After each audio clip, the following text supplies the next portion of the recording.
How to replace a 2016 GMC Yukon 6-button remote battery. Now here's Sergeant Locksmith to show you how. Let's go and replace the battery on a GMC Yukon 6-button remote key fob. For this task, you'll need your remote, a flat tip screwdriver, and a CR2032 battery. If your key ring is attached, it might be in your way, it might not.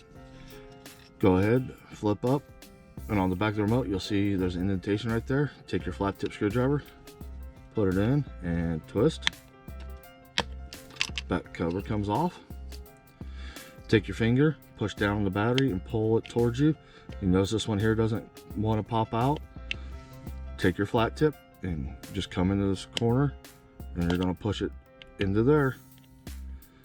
And when you do, twist, and it'll pop out for you. There you go. As you can see, it's a CR2032 battery. This is a new remote, so we'll put this battery back in. Notice right here, battery drops in like so. Push it towards there. Now take the back cover. You'll notice the 3 indentations. Those need to go on first. There you go, you've changed the battery out. Hey, thanks again for watching. Let's be safe out there.